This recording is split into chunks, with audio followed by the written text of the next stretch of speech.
ବିଛଣାରେ ବସି ଭୋଜନ କରୁଥିବା ଲୋକମାନେ ଏହି ଭିଡିଓଟିକୁ ନିଶ୍ଚିତ ଦେଖନ୍ତୁ। ବିଛଣାରେ ବସି ଭୋଜନ କରିଲେ କ'ଣ ହୋଇଥାଏ ଆସନ୍ତୁ ଜାଣିବା। ସାଙ୍ଗମାନେ ଥରେ ଯମରାଜ ଏବଂ ଚିତ୍ରଗୁପ୍ତ ଯମଲୋକରେ ବସି କଥା ହେଉଥିଲେ ଏବଂ ସେହି ସମୟରେ ଚିତ୍ରଗୁପ୍ତ ଯମରାଜଙ୍କୁ ପଚାରିଲେ, ହେ ପ୍ରଭୁ, କେଉଁ କାରଣ ପାଇଁ ମନୁଷ୍ୟର ଅକାଳ ମୃତ୍ୟୁ ହୋଇଥାଏ? କେଉଁ ମନୁଷ୍ୟକୁ ସନ୍ତାନ ସୁଖ ମିଳେ ନାହିଁ ଏବଂ କିଛି ମନୁଷ୍ୟଙ୍କର ଅଳ୍ପ ଅବସ୍ଥାରେ ମୃତ୍ୟୁ କାହିଁକି ହୋଇଯାଇଥାଏ? ଏହିସବୁ ପଛରେ କାରଣ କ'ଣ ଅଛି? ସେହି ସମୟରେ ଯମରାଜ କହିଲେ, ହେ ଚିତ୍ରଗୁପ୍ତ, ତୁମ୍ଭେ ଉଚିତ ପ୍ରଶ୍ନ କରିଛ। ଏହିସବୁ ପ୍ରଶ୍ନର ଉତ୍ତର ମନୁଷ୍ୟର ପ୍ରକୃତି ବା ଅଭ୍ୟାସ ଭିତରେ ଲୁଚି ରହିଥାଏ। ମନୁଷ୍ୟ ଯେଉଁ ପ୍ରକାରର ଆଚରଣ କରିଥାଏ ତାକୁ ସେହି ଅନୁସାରେ ସୁଖ ଏବଂ ଦୁଃଖ ଭୋଗିବାକୁ ପଡ଼ିଥାଏ। ମନୁଷ୍ୟର ଅକାଳ ମୃତ୍ୟୁ ହେବା ପଛରେ ବି ତାର ପ୍ରକୃତି କାରଣରୁ ହୋଇଥାଏ। ତୁମ୍ଭର ପ୍ରଶ୍ନର ଉତ୍ତର ଦେବା ପୂର୍ବରୁ ମୁଁ ତୁମ୍ଭକୁ ଏକ ଅତ୍ୟନ୍ତ ମହତ୍ତ୍ୱପୂର୍ଣ୍ଣ କଥା ଶୁଣାଉଛି। ଏହି କଥାରେ ତୁମ୍ଭର ସବୁ ପ୍ରଶ୍ନର ଉତ୍ତର ମିଳିଯିବ। ସେଥିପାଇଁ ତୁମ୍ଭେ ଏହି କଥାଟିକୁ ଧ୍ୟାନର ସହିତ ନିଶ୍ଚିତ ଭାବରେ ଶୁଣିବା ଉଚିତ। ସାଙ୍ଗମାନେ ଯମରାଜ ଚିତ୍ରଗୁପ୍ତକୁ ଯେଉଁ କଥାଟିକୁ ଶୁଣାଇଲେ, ଆଜି ଆମେ ଆପଣମାନଙ୍କୁ ସେହି କଥାଟିକୁ ଶୁଣାଇବାକୁ ଯାଉଛୁ। ସେଥିପାଇଁ ଆପଣମାନେ ଏହାକୁ ଧ୍ୟାନର ସହିତ ଶୁଣନ୍ତୁ। ଏହି କଥାରେ ମନୁଷ୍ୟର ଆଚାର ବିଚାର, ଭଲ ଏବଂ ଖରାପ ଅଭ୍ୟାସ ବା ପ୍ରକୃତି ତଥା ଜନ୍ମ ମୃତ୍ୟୁ ବିଷୟରେ ବହୁତ ମହତ୍ତ୍ୱପୂର୍ଣ୍ଣ ଜ୍ଞାନ ଦିଆଯାଇଛି। ଏହି ଜ୍ଞାନକୁ କେବେ ବି ଅଧା ଶୁଣିବା ଉଚିତ ନୁହେଁ। ତାହେଲେ ଚାଲନ୍ତୁ ଡେରି ନ କରି ଏହାକୁ ଆରମ୍ଭ କରିବା। ଯମରାଜ କହିଲେ, ହେ ଚିତ୍ରଗୁପ୍ତ, ଏହା ଏକ ସମୟର କଥା ଅଟେ। ଦକ୍ଷିଣ ଦେଶରେ ଏକ ଅତ୍ୟନ୍ତ ସୁନ୍ଦର ନଗରୀ ଥିଲା ଏବଂ ସେଠାରେ ଏକ ଧନବାନ ମହାଜନ ରହୁଥିଲେ ଯାହାଙ୍କର ନାମ ଥିଲା ଦିଗମ୍ବର। ଦିଗମ୍ବର ବହୁତ ଅଧିକ ପରିଶ୍ରମୀ ଥିଲା। ସେ ନିଜର ପରିଶ୍ରମ ଦ୍ୱାରା ସମସ୍ତ ଧନକୁ ଉପାର୍ଜନ କରିଥିଲା। ତାଙ୍କର ବହୁତ ବଡ଼ ବ୍ୟାପାର ଥିଲା ଏବଂ ତା ସହିତ ତାଙ୍କ ପାଖରେ ବହୁତ ଅଧିକ ଜମିବାଡ଼ି ମଧ୍ୟ ରହିଥିଲା। ପୁରା ନଗରରେ ଦିଗମ୍ବର ଭଳି ଧନୀ ଲୋକ କେହି ବି ନଥିଲେ। ସୌଭାଗ୍ୟରୁ ଦିଗମ୍ବରଙ୍କର 3 ପୁତ୍ର ଏବଂ 2 କନ୍ୟା ଥିଲେ। ଦିଗମ୍ବରଙ୍କର ସମସ୍ତ ପୁତ୍ରଙ୍କର ବିବାହ ହୋଇସାରିଥିଲା ଏବଂ ତାଙ୍କର 3 ପୁତ୍ର ତାଙ୍କ ସାଥିରେ ରହୁଥିଲେ ଏବଂ ସବୁ କାମ କାର୍ଯ୍ୟରେ ତାଙ୍କର ସହାୟତା କରୁଥିଲେ। ଦିଗମ୍ବରଙ୍କର ବଡ଼ ପୁତ୍ର ମୋହନ ବହୁତ ଅଧିକ ଜ୍ଞାନୀ ଏବଂ ବୁଦ୍ଧିମାନ ଥିଲା। ସେ ନିଜର ପିତାଙ୍କର ସବୁ କାର୍ଯ୍ୟକୁ ସମ୍ଭାଳୁଥିଲା। ଦ୍ୱିତୀୟ ପୁତ୍ର ଶ୍ୟାମ ବି ସବୁ ଜମିବାଡ଼ିର ରକ୍ଷଣାବେକ୍ଷଣ କରିବା ସହିତ ସବୁ କାର୍ଯ୍ୟ କରୁଥିଲା ଏବଂ ତାଙ୍କର ତୃତୀୟ ପୁତ୍ର ବିଦ୍ୟା ଅର୍ଜନ କରୁଥିଲା।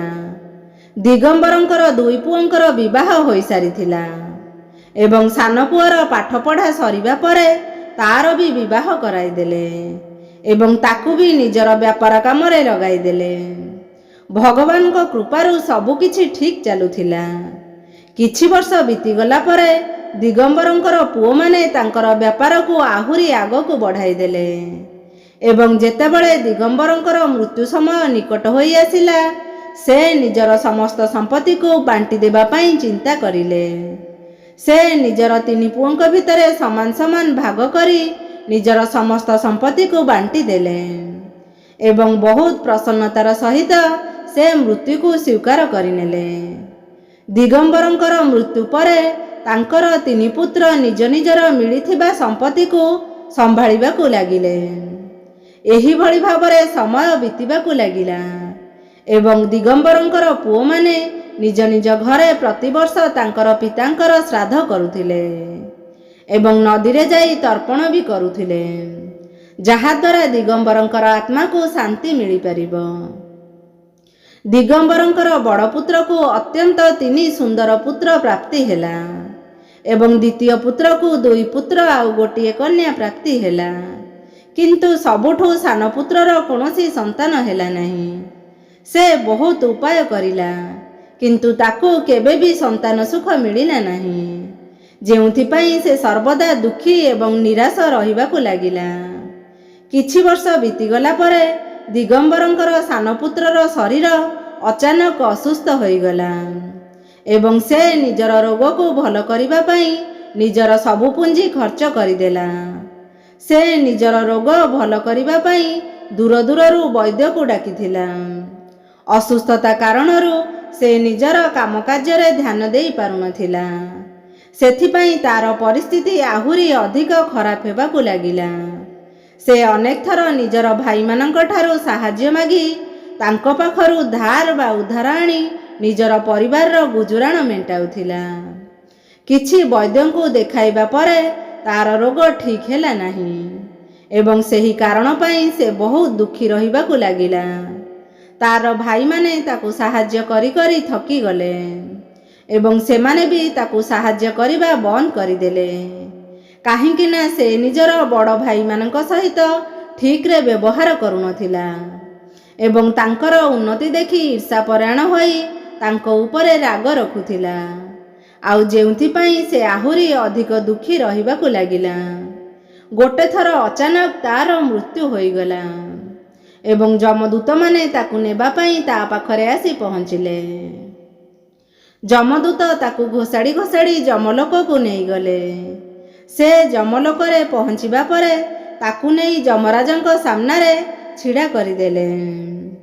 ସେଠାରେ ପହଞ୍ଚିବା ପରେ ଦିଗମ୍ବରଙ୍କର ସାନ ପୁଅ କାନ୍ଦି କାନ୍ଦି ଯମରାଜକୁ ପଚାରିଲା, ହେ ଯମରାଜ, ମୁଁ କେଉଁ ପାପ କରିଥିଲି ଯେଉଁଥିପାଇଁ ମୋତେ ଆଜି ଏହି ଦିନ ଦେଖିବାକୁ ପଡ଼ିଲା?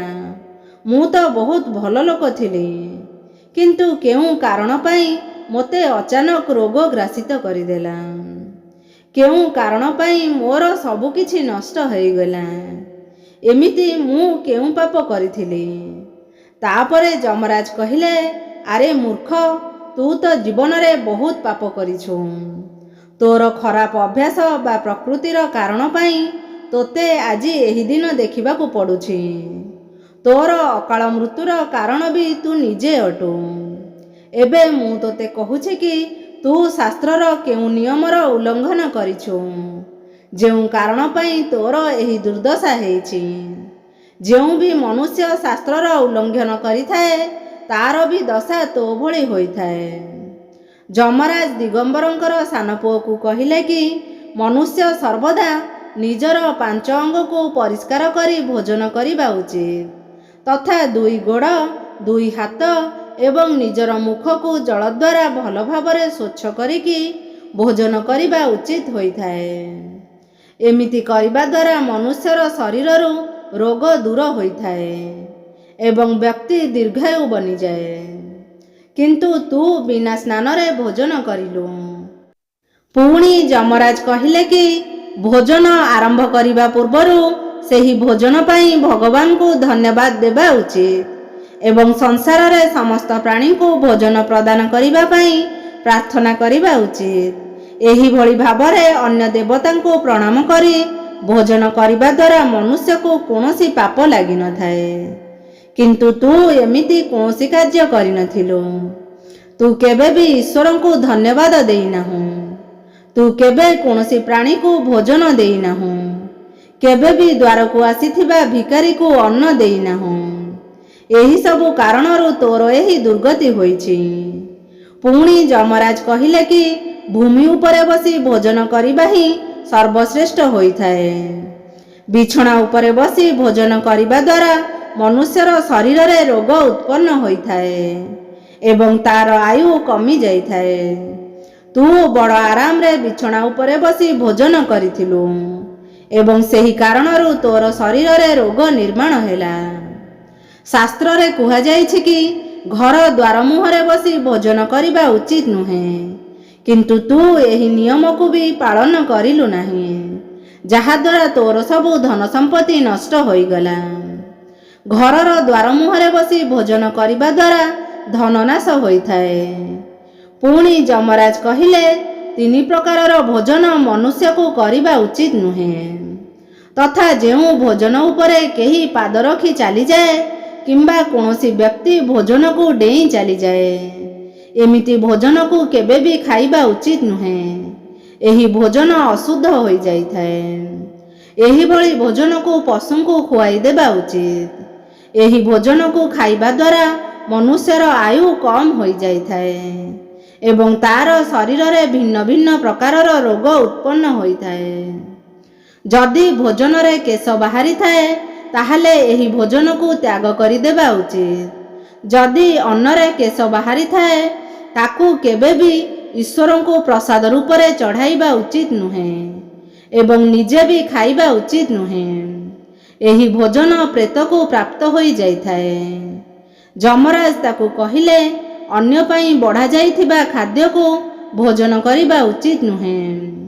ଯେଉଁ ମନୁଷ୍ୟ ଅନ୍ୟର ଭୋଜନକୁ ଛଡ଼ାଇ ଖାଇଥାଏ କିମ୍ବା କାହାକୁ ନ ଦେଇ ସେହି ଭୋଜନକୁ ଉପଭୋଗ କରିଥାଏ, ଏମିତି କରିବା ଦ୍ୱାରା ଦେବୀ ଅନ୍ନପୂର୍ଣ୍ଣା ରାଗି ଯାଇଥାନ୍ତି।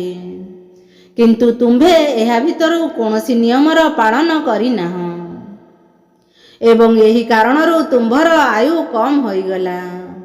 ଶାସ୍ତ୍ର ଅନୁସାରେ ଦିନ ସମୟରେ ମନୁଷ୍ୟକୁ ଉତ୍ତର ଦିଗ ଆଡ଼କୁ ମୁଖ କରି ମଳମୂତ୍ର ତ୍ୟାଗ କରିବା ଉଚିତ। ଯଦି ରାତ୍ରି ସମୟରେ ମଳମୂତ୍ର ତ୍ୟାଗ କରୁଛ ତାହେଲେ ଦକ୍ଷିଣ ଦିଗ ଆଡ଼କୁ ମୁହଁ କରି କରିବା ଉଚିତ। ମଳମୂତ୍ର ତ୍ୟାଗ କରିବା ସମୟରେ ମୁଣ୍ଡକୁ ଘୋଡ଼ାଇ ରଖିବା ଉଚିତ।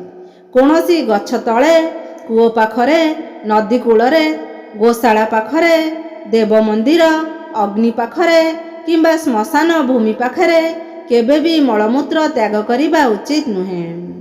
ଶାସ୍ତ୍ରରେ କୁହାଯାଇଛି କି ଛିଡ଼ା ହୋଇ ମଳମୂତ୍ର ତ୍ୟାଗ କରିବା ଉଚିତ ନୁହେଁ। ଏମିତି କରିବା ଦ୍ୱାରା ଶରୀରରେ ରୋଗ ଏବଂ ବିକାର ନିର୍ମାଣ ହୋଇଥାଏ।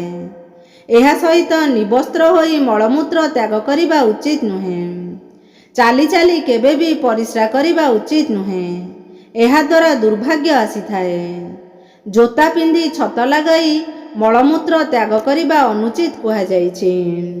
କେବେ ବି କୌଣସି ସ୍ତ୍ରୀ, ଗୁରୁଦେବତା, ମନ୍ଦିର ଏବଂ ପାଣି ଆଡ଼କୁ ମୁଖ କରି କିମ୍ବା ଆକାଶରେ ଗ୍ରହ ଦେଖି ମଳମୂତ୍ର ତ୍ୟାଗ କରିବା ଅନୁଚିତ ଅଟେ।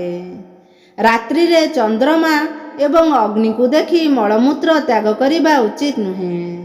ଏହାଦ୍ୱାରା ଜୀବନରେ ଦୁଃଖ ସଙ୍କଟ ଆସିଥାଏ। ମଳମୂତ୍ର ତ୍ୟାଗ କରିବା ପରେ ଭଲ ଭାବରେ ସ୍ୱଚ୍ଛ ହୋଇ ନିଜର ହାତକୁ ପରିଷ୍କାର କରିବା ଉଚିତ।